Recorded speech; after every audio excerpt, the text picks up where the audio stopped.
Hello and welcome. Today we are doing a video on ranking available managers that will be available in the summer of 2026.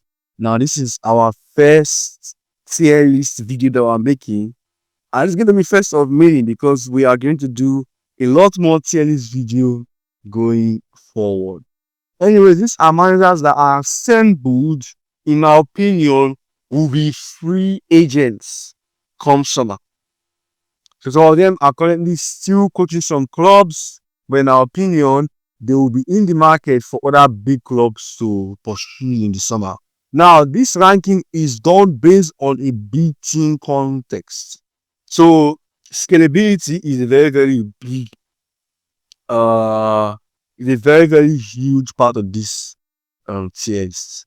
So there are three things that will be mainly ranked on: the tactical aspect of it, the general managerial aspect of it, and results and performances in the past. So, without further ado, let's get into it. And you can see here the first manager we're going to be ranking is this man, Ruben Amorim. So, Ruben Amorim, he has only been fired from United about 2 weeks ago, and I presume might be available even if like any club that takes him got fit to them. But yeah, Ruben Amorim, during the time at Man United, was not good. And funny enough, I think he had the best recruitment period of any United manager, especially in the last 5 to 10 years. And he couldn't do much with what he was given, Ruben Amorim. The tactics was not working, the setup of the system was not working. He was looking to bypass the midfield, and that at the highest level is just not like that's a crime. For me, the best form of three at the back formation that can work at an elite level is 3-5-2. That's how Inzaghi's style used to work. Because 3-5-2, you have three midfielders. So that means that you see prioritize the midfield. You have wing backs that are acting like wingers for your two strikers. In the 3-4-3, the way he wanted to play is 3-4-3. You basically have athletes. And that formation, one thing about the formation is that the formation requires the best of the best, the most unicorn profiles available to work. Then there's something terribly wrong with your system. And that was the huge part of that Amorim. The kind of players that Ruben Amorim will require to make his system work at an elite level. It's not realistic, it's like something in FIFA. So for that reason, Ruben Amorim will be ranked first and is going to be ranked at bad manager. Up next, we have Poch. I am feeling Poch in this list because I believe that he's not going to do well at the World Cup with the USA and he might get fired. Therefore, he might be available to some clubs. Now, Poch at the elite level for me is done. Personally, it's done at the elite level. Even if saying it's funny because like he never did anything crazy at the elite level. Anyways, but yes, Pochettino, it's interesting because I feel like that's the kind of one that United might go for, that Spurs might go for. Need a manager in the summer. They might try Pochettino again. No more Daniel Levy, who knows? Things like I started in England. I feel like that's where Pochettino is gonna be really pursued in that upper mid-table aspect of English football. That's where he's really pursued greatly. And Pochettino for me right now is, man, I never truly was fully into Pochettino even at his prime, because for me the ability to get your team over the line is very, very, very, very important. The ability to get your team over the line is very, very important. And Pochettino for me never actually did that much. So for that reason, he goes into the meh category for me. De Zerbi is an interesting one because for Marseille, he's been decent. Actually, he's had some poor periods, some attitude issues. The one for this horrible situation with this player, I've forgotten his name, that he didn't let him go for AFCON because he played it injured, something like that. It was crazy. I don't like De Zerbi's personality. Tactically, at Brighton, he was good, nothing more. He was meh at Brighton. He was okay. Like, I felt like they were overdoing at some point tactically to my Brighton. So it's interesting to watch, but like it was kind of kamikaze, to be honest with you. But the same is very interesting because I feel like, again, Is another manager that United might be looking at. I know Chelsea have signed Rosen here, but he got me to them with that. But again, United might be looking at someone like De Zerbi. Spurs might be looking at someone like De Zerbi. Only you argue that they have not picked their squad in a De Zerbi image. But you can actually say at Marseille as well, who knows? But for De Zerbi, I'm going to put in Atime as well. Xavi. Now, Xavi is an interesting one because Xavi, in my opinion, has everything to be elite. He does. He understands the game very well. At Barcelona, he was the catalyst for their revolution post Messi. Because the same player that Messi left and Xavi came, they were bad. I remember when he took the position of Barcelona, I think they were like 12th in the league. And they finished second that season. The following season, they won the league title. Now, his last season was bad by Barcelona standards, but I think he's got like 85 points. It was not that horrible. But yeah, just that Madrid that season were like season. But Xavi, tactically, he's so very, very good as well. I know that sometimes I know we pretty to watch. Xavi, that is last season in Barcelona, so it was not pretty to watch. But one thing with Xavi is that you're going to get defensive discipline, which is crazy to say about Xavi because, like, as a player, as the kind of player he was, you would say that he's going to play like swashbuckling football. But Xavi prioritizes control. He loves working with young players. And one thing our Xavi's thing is that defensively, top notch. I remember that season, I think the second one, the player of the season in La Liga that season. Barcelona kept a lot of clean sheet. I think they were en route to breaking the European record. But their final 2 years after winning, they just kind of like took their foot off the gas. But Xavi, in my opinion, is a good manager. He really, really is a good manager. And any team is lucky to have Xavi. Just that. Will Xavi want to go? That's all that. That's another question in itself. Up next, we have Tuchel. Now, I've spoken about United possibly trying to go for De Zerbi, possibly trying to go for Pochettino. For me, the number one manager that I feel like knowing United board them, I want to go for the most. This is my demonstration. Now, Tuchel, same with Pochettino, is finally coaching a national team. He's coaching England. Now, here's what I believe after the World Cup. England will not do well at the World Cup. Tuchel is going to leave after the World Cup. And he's going to be available, and the top clubs are going to be strong over him. All over him again. Now, Tuchel is someone that has been admired a lot by Ineos in the past. And I'm not surprised at the time gets him.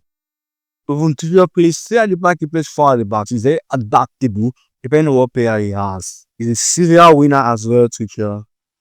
Tactically, he's good, Tuchel. Pleasuring to watch, I don't know that much. Like sometimes the teams are not very, very good to watch. So I'm not sure like a team as another they might work that ball. If they don't want results, that's cool. Madrid is another team that might be looking at Tuchel as well, given that they had the Nigeria issues right there. I know that Abdullah don't be there at the end of the season that he's going to sack him. And they might be looking at Tuchel for next season as well. He's going to be one of those managers that will be looked at. But where do I rank Tuchel in this list? I'm stuck between good manager and Leeds. I think for the purpose of this list, I think I might put him at 8, but we'll rank. Mind you, these are the final ranking. So just say to the review because we are still going to rank them accordingly on each tier. Up next is the current Crystal Palace manager, Oliver Glasner. Now, Oliver Glasner yesterday said, I don't care what happens with Crystal Palace and their managerial issues after this season. Basically saying that he's leaving, so I'm going to be in prison this summer. Again, Oliver Glasner is going to draw interest from a lot of elite clubs or good European clubs over the season. That I know. Because tactically, he's pretty good. He plays a similar formation to Amorim, where he likes his 2 10s behind the striker, his 2 sitting midfielders, his wing backs, and his 3 at the back. But his mention was better than what Amorim was in as United. He's a serial winner as well. He won with, I think he won with Frankfurt. He won with Palace as well. So he's a good coach. I don't know about scalability. So this is where scalability is going to be an issue. I'm not sure how Glasner's style is going to be able to scale to top European clubs. I'm not very sure how that's going to happen. That's the truth.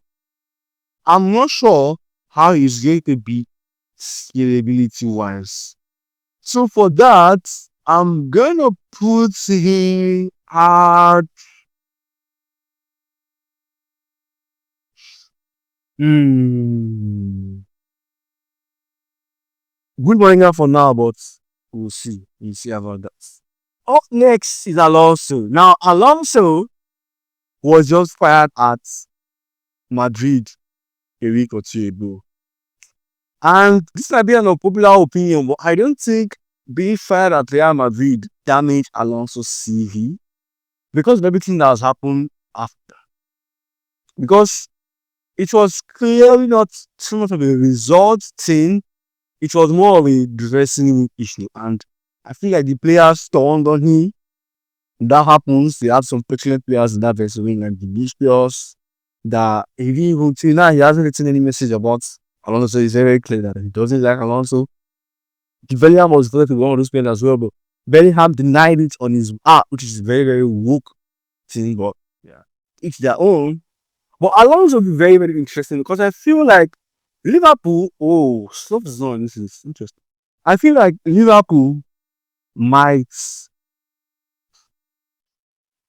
Liverpool might want Alonso in the summer. Again, it didn't go well at Real Madrid, fine, yeah, but it does not tactically elite. I mean, Real Madrid were on course for a 90-point season this season. He had a damn near 100-point season with Leverkusen. The following season, he had an 85-point season with Leverkusen. He is a good manager. Like, Alonso is a good manager. Scalability, no issues with that in our opinion. Because even if you look at Real Madrid, the first 3 months was elite. I mean, what was that like Clasico, where he saw Vinicius and that way I feel like everything could go downhill. Before then, I think they won like 14 out of 15 games. They were beating teams. Except the Atletico game where they lost. But they won Barcelona El Clasico. Winning teams in La Liga and Barcelona was fire. Tactically, he's elite. And also, he's elite. Tactically. Scalability is good. The aspect of managing though, the time at Real Madrid shows that he might not really good elite players and everything there. But we'll see at the next club. I still feel like for now, I am tempted to put him at elite. Really tempted to put him at elite. I'll put him there for now. I will put him at.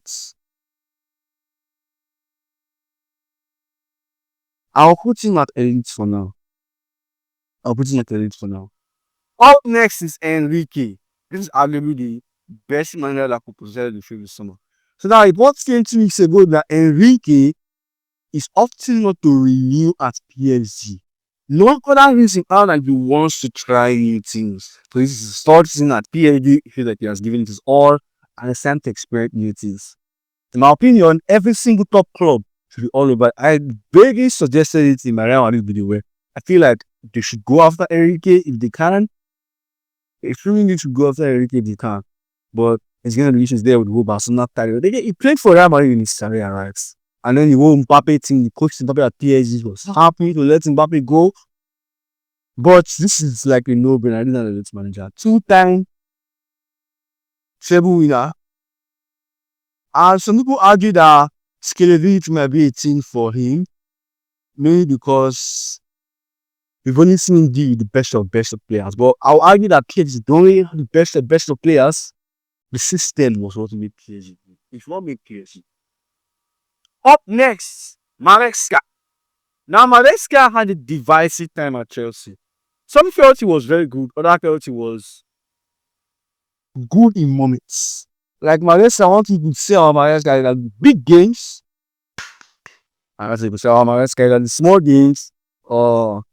Practically, he was quite good. He's like a pet disciple. So he likes his fullbacks from Barton, which is one thing else. It's rating, man. But in the Chelsea games, you see Cucurella at positions. I'm like, hell, something with Arsenal. You see Timber position. I'm like, what's the feedback being here? Anyways, Maresca, I'm gonna put him at good money. Ooh, my God. Nagelsmann. Nagelsmann. When I said Enrique is arguably the best manager on this list, Nagelsmann is has been a strong contender of that title as well. Coaching, check. Scalability, check. Experience with big teams, check. He's everything. And I know that Nagelsmann is coaching national team right now. But yeah, just like preaching saying, people I wonder, okay, if all these people are going to fail at the World Cup, then who is going to do that at the World Cup? Anyone think I won't tournament, so it is what it is. Relax. Anyways, Nagelsmann will do well with Germany at the World Cup, in my opinion. But I feel like after the World Cup, he's ready to come out to club football. I hope, because club football needs this guy back. Elite top tier manager, in my opinion. Top tier manager, in my opinion. We'll arrange this later down, because I feel like Alonso might drop down. And last boy, certainly not the list is Klopp. Now, Klopp would not be in this kind of list typically, except the fact that there is concrete rumors linking him to Real Madrid. Rumors that he has confirmed in the reports. Now that makes everything interesting, because, funny enough, Real Madrid ego issues, I feel like Klopp can handle that. But Klopp's system requires pressing, requires heavy metal football. I'm not sure Real Madrid players can play that. But then there are midfield issues. Klopp might need to hide it, because if you can get quality fullbacks, Carreras is who trenches his boy, but then they can get a backup for Trent because his body is done at this point. I said with guys, I said Trent has played the amount of minutes that 3 years should play. That's crazy. That's why his body has broken on it. Anyways, Klopp, no doubt, also in elite tier. Now let's do another some of these rankings. I'm already gonna be the lead manager in bar, by the way. That's a spoiler. I feel like Alonso should drop down. I don't think he's in this tier of managers. Tuchel will be just above Nagelsmann. He needs a few days above Nagelsmann because of trophy hype. Xavi is the good manager spaces, yes. Ooh, but if I say Xavi is good, Nagelsmann, I feel like Nagelsmann wants to take them. So the starts, yeah, Alonso is better than Maresca. Alonso is better than Glasner as well. Alonso might be better than Xavi in my opinion as well, innit? Alonso, yes, is there. Xavi will be. Alonso will top the big managers list. Xavi is there. Yeah, I think I'm pretty satisfied with this. I think I'm pretty satisfied with this list. I think so. Let me know what you think in the comments below. Let me know if you think there's any manager that I should have added to this list that I probably did not add. And I'll see you next time.